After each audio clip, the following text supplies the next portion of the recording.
म्हणून कथा आवश्यक आहे. दुसरी बाब, योगाचं ध्यान कठीण आहे, पण कथेनं लागणारं ध्यान सोपं आहे. फक्त कथेत ध्यान पाहिजे. ऑनलाईन चॅटिंग वाल्यानं आयुष्यभरात जमायचं नाही. फार गमती राहतो. शांत राहू द्या, मोबाईलला शांत राहू द्या. तुम्ही काय करा, कथा येताना उशीर झाला म्हणून गडबडीत आला, फक्त जाताना हे पोस्टर थोडे थोडे वाचत चला. आमच्या शिक्षक मंडळींनी छान भावना रोखल्यात, त्यात मांडल्यात.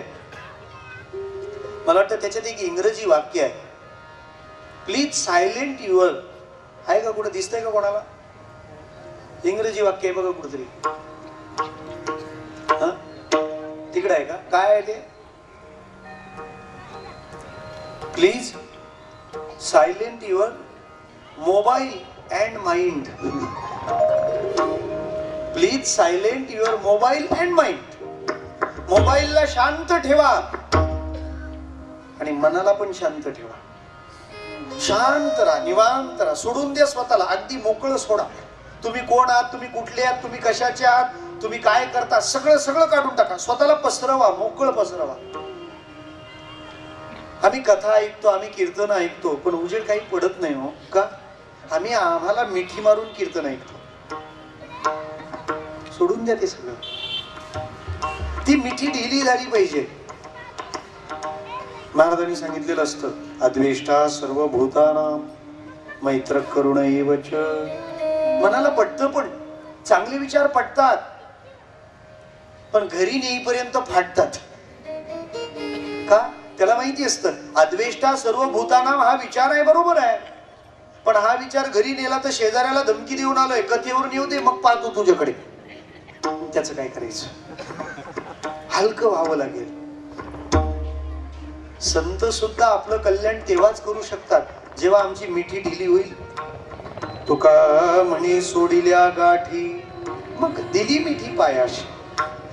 आमची आम्हाला पडलेली मिठी सुटली पाहिजे, मग संतांच्या चरणाशी देता येईल. मोकळे व्हा, मोकळे व्हा. ती कथा आम्हाला ध्यान देते, ध्यान देते. माणसं एकरस होता, दुसरा विषय डोक्यात घुसत नाही. तशी माळ जपायला हातात घेतली तर मणी ओलांडताना आपल्या हातात मणी आहे का मनी आहे हेच ध्यानी मनी राहत नाही हो. अनुभव सांगितलंय मला एकाने. म्हणजे मी माळ जपायला घेतो ना महाराज, अर्धी माळ जपत झाली ना की नोटा मोजायची सवय ना, त्याच्यामुळे ते मणी आहेत याचा विसर पडतो आणि ते मनी मनी असं होऊ लागतं. आणि मग काय होतं, एक फरक सांगू का? मणी जेव्हा आपण मोजतो, माळेचे मणी जेव्हा ओढतो तेव्हा ते असे आत ओढायचे असतात, बरोबर, आणि नोटा मोजायचे असतात.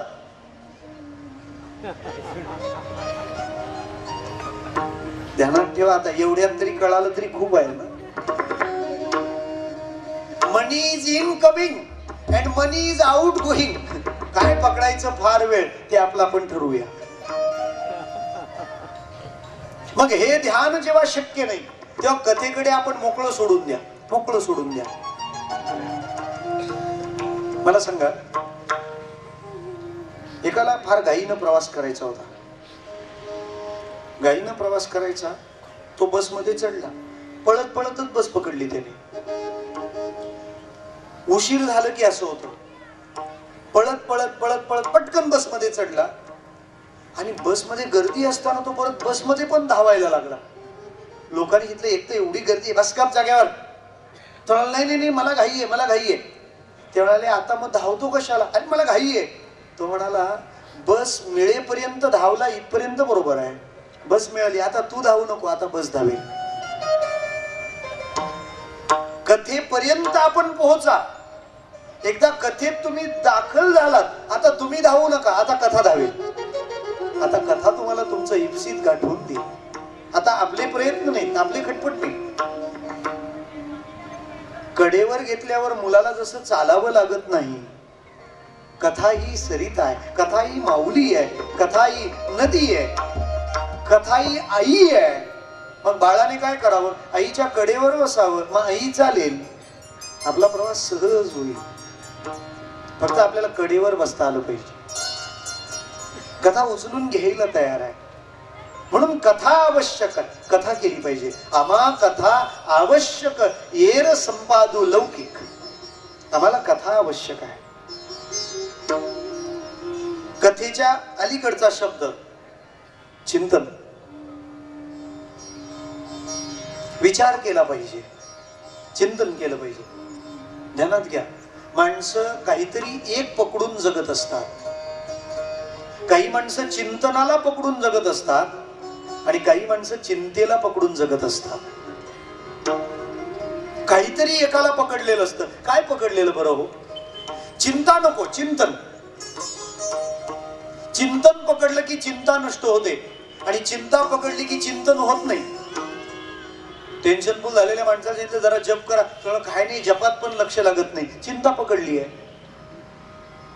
मग जीवन चिंतनाचं पाहिजे, परिशीलन केलं पाहिजे. फक्त चिंतन करता येतं केव्हा? तो चिंतन धर्म आहे चित्ताचा. 4 मुलं आहेत प्रत्येकाला, ब्रह्मचार्याला पण आणि संन्यासाला पण. मन, बुद्धी, चित्त आणि अहंकार. त्यांची कामं काय काय आहेत पहा. संकल्प विकल्प मनाचे, निश्चयो कर्म बुद्धीचे, चिंतन जाण चित्ताचे, अहंकाराचे मी पण. संकल्प करणं मनाचं काम, निश्चय करणं बुद्धीचं काम, मीपणा दाखवणं अहंकाराचं काम आणि चिंतन करणं चित्ताचं काम. आणि चौघे बरोबरच प्रवास करतात. आता लग्न सराई सुरू आहे. ते लग्न करायला घेतलं म्हटलं तरी पण या चौघांची गरज आहे. कोणाची? पहिली मनाची गरज आहे. त्याला लग्न करायचं आहे, संकल्प. हिच्याशीच करायचं आहे, निश्चय. मग हे मुलीला बघायला जातात. ते लग्न कसं जमेल? आणि फार मजा राहते. ते जर आपल्या ओळखीचे निघाले ना तर तो मुलगावाला आपली पाठच सोडीना. आम्हाला तर दररोजचा अनुभव असतो. एखाद्या घरात गेले की पहिली विनंती असते, महाराज बघा जरा. मी शेवटी सांगितलं मी सगळी कीर्तनं घाटावरच करतो, त्याच्यामुळे माझ्याकडे त्या फायलीच नाहीत, तर काय करू. महाराष्ट्रभरातलं कुठं जमायचं? मग ते कसं होईल हे चिंतन. आणि लग्न झालं ना की तो सगळ्या नातेवाईकांसमोर घेऊन येतो, सगळ्यांना सांगतो ही माझी पत्नी, मी हिचा नवरा. लग्न केलं पाहिजे मनाचं काम, हिच्याशीच बुद्धीचं काम. कसं जमेल त्यासाठी प्रयत्न चित्ताचं काम. आणि लग्न झाल्यावर तो म्हणतो मी हिचा नवरा आहे, अहंकाराचं काम. यातली महत्वाची भूमिका आहे ती चित्ताची. चिंतन करत राहणं.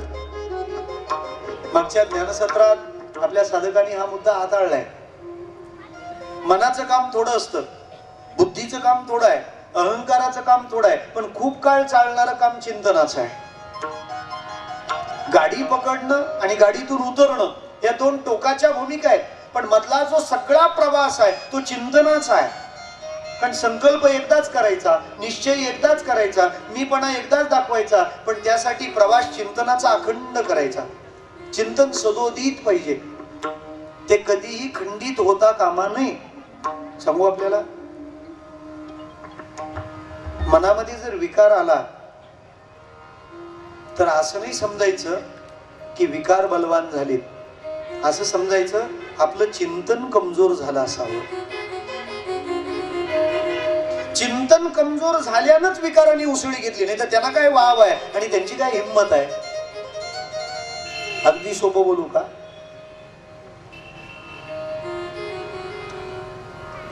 उजेड कमी झाल्यामुळे अंधार वाढतो का अंधार वाढल्यामुळे उजेड कमी होतो? त्याला एक प्रश्न आहे का? आहे ना, प्रश्नच आहे ना तो. उजेड कमी झाल्यामुळे अंधार वाढतो की अंधार वाढल्यामुळे उजेड कमी होतो?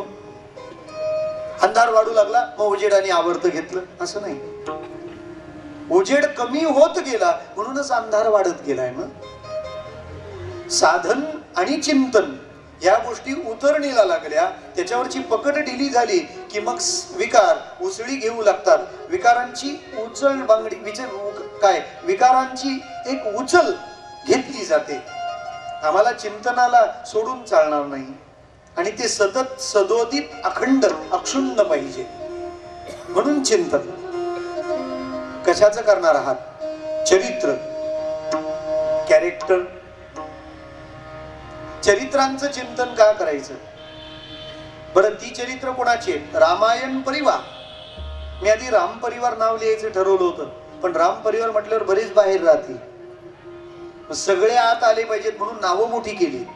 श्री रामायण, मग ग्रंथाचा परिवार. आणि मला सांगायला आनंद वाटतो, देवापेक्षा देवाच्या ग्रंथाचा परिवार मोठा असतो. रामायण के बड़े व्याख्याता पंडित राम किंकर जी का एक वाक्य है, तुलसी ने एक रामायण खड़ा किया लेकिन रामायण ने कई तुलसी खड़े किए, कई तुलसी खड़े किए.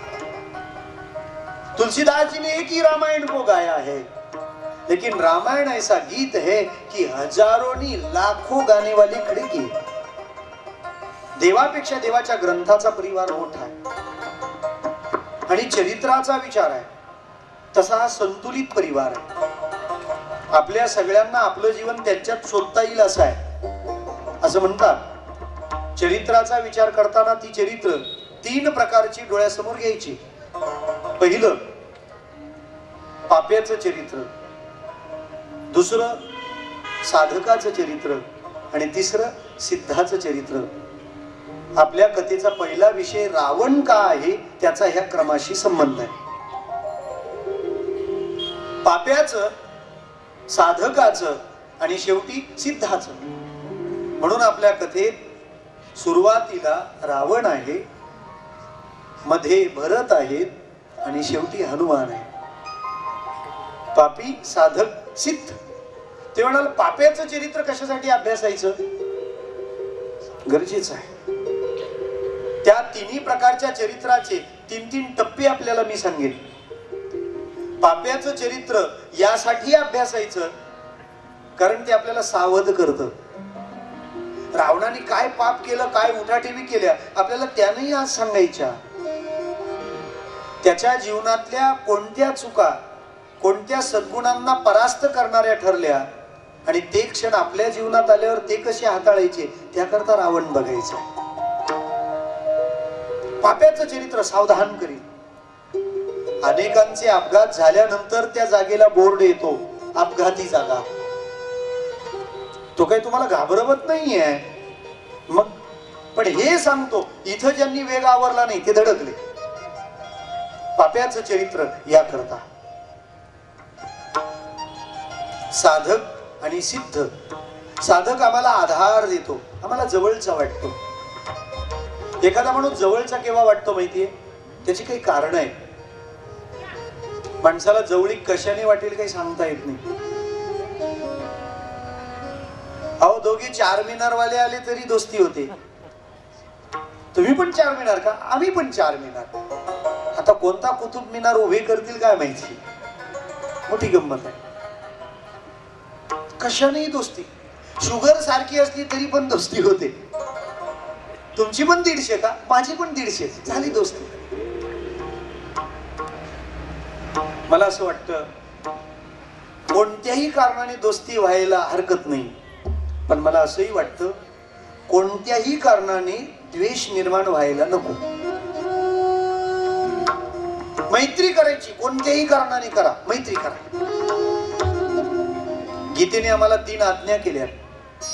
अद्वेष्टा सर्वभूतानां मैत्रः करुण एवच. मैत्री करा, फ्रेंडशिप, ती मित्रता. साधक आम्हाला जवळचा का वाटतो? कारण त्याची आपली दुखणी एकसारखी असतात. अहो, कीर्तनातून चपला जरी एखाद्याची गेली ना तरी त्यांची आपली दोस्ती होते. तुमची पण गेली का? माझी पण गेली. कशी काय गेली? काय नाही हो, तरी पण आपण फार डोकं चालवलं होतं. काय केलं होतं? एक वाहन या कोपऱ्यात सोडली होती, दुसरी त्या कोपऱ्यात सोडली होती. पण चप्पल चोरणारा यांच्या शाळेचा प्रिन्सिपॉल आहे. हे विद्यार्थी आहेत तिथले. कारण चोराला माहिती आहे ही चांगली चप्पल या कोपऱ्यात एक दिसते म्हणजे दुसरी चप्पल त्या कोपऱ्यात.